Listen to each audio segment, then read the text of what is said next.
Perkenalkan, nama saya Aura Enang Safitri, BP 181054-1006.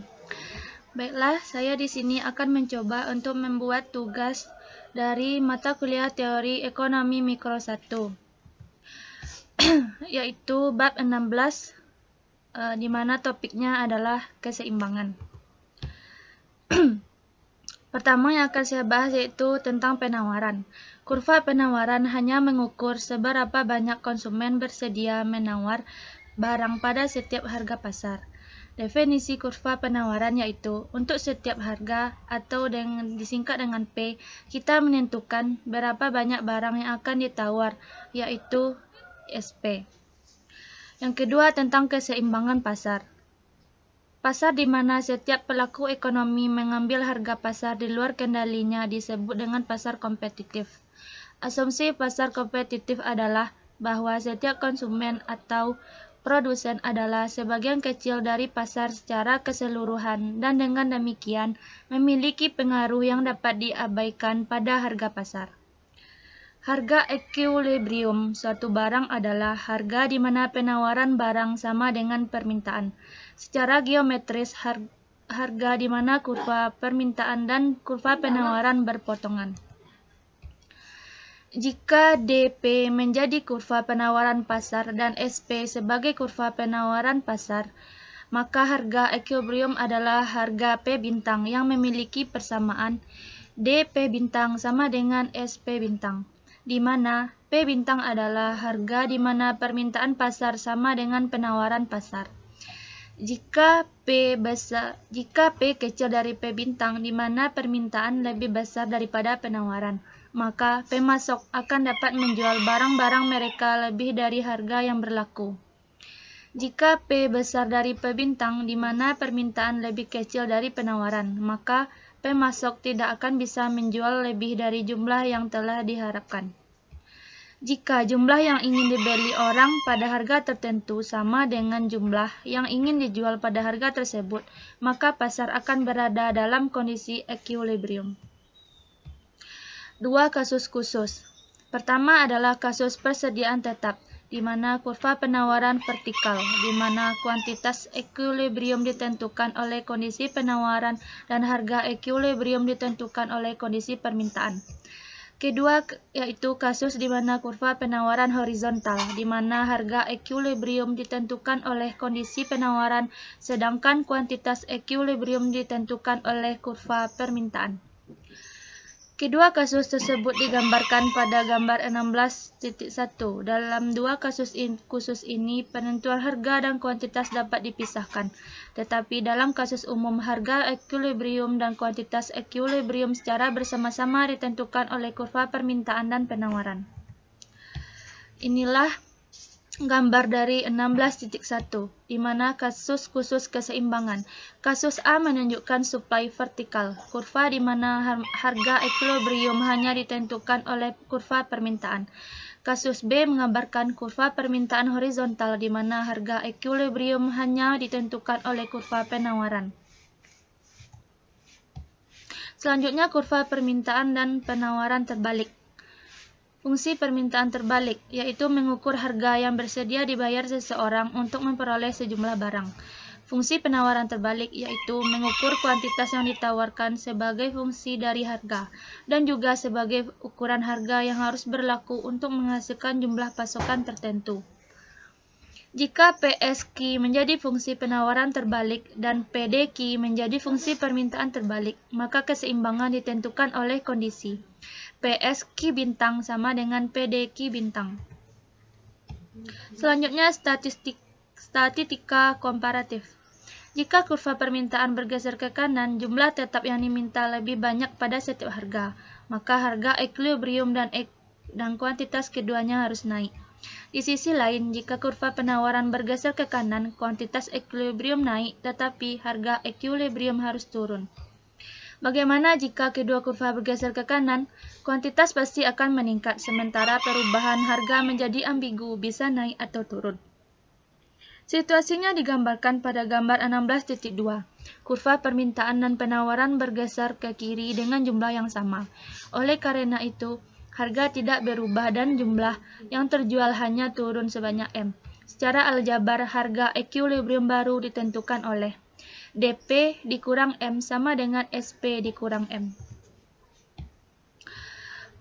Baiklah, ini adalah kurva 16.2.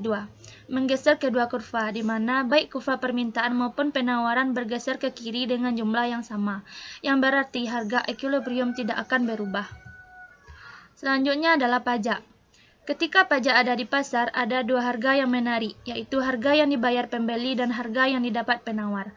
Kedua harga ini adalah harga permintaan dan harga penawaran yang berbeda dengan jumlah pajak.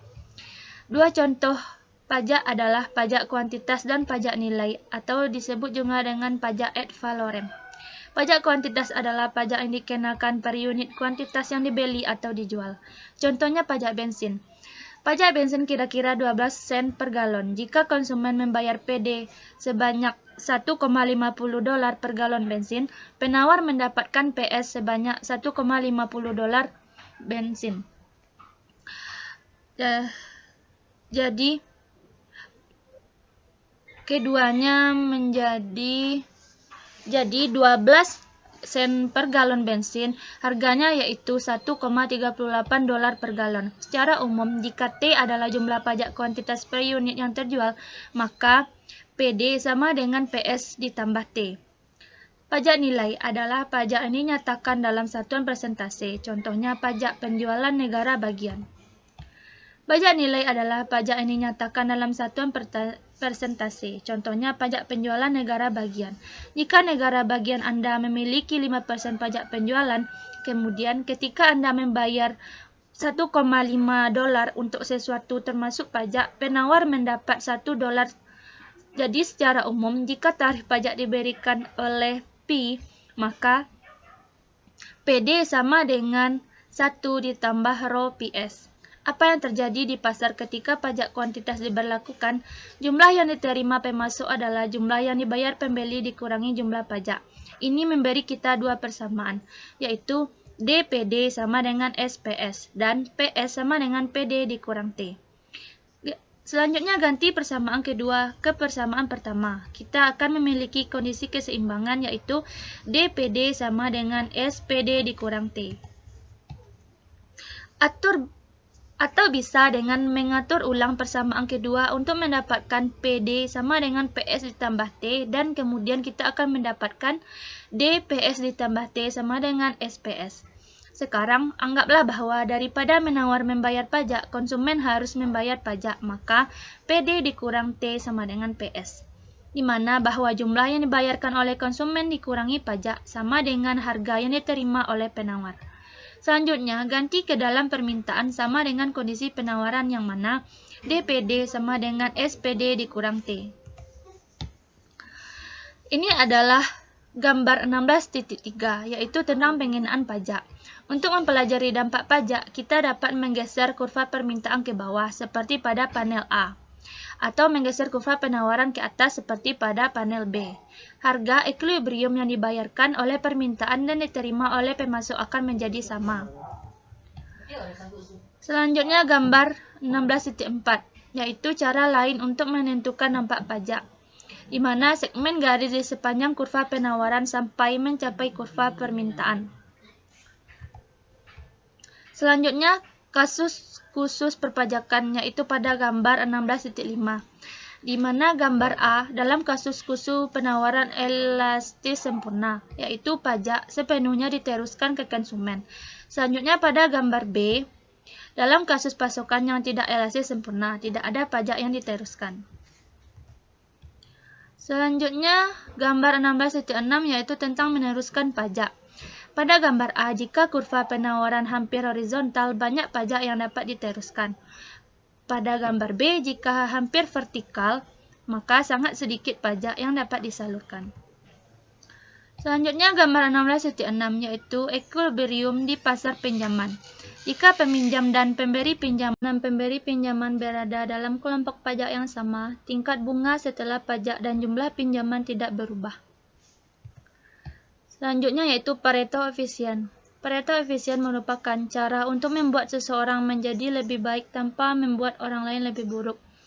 Efisien Pareto, yaitu digambarkan pada gambar 16.9, di mana pasar kompetitif menentukan jumlah output yang efisien karena pada Ki bintang, harga yang bersedia dibayar untuk membeli unit tambahan dari barang tersebut adalah sama dengan harga yang harus dibayar seseorang untuk menjual unit tambahan barang tersebut.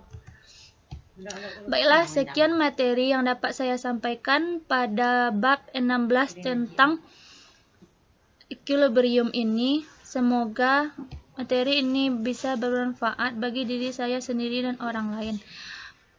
Sekian dan terima kasih.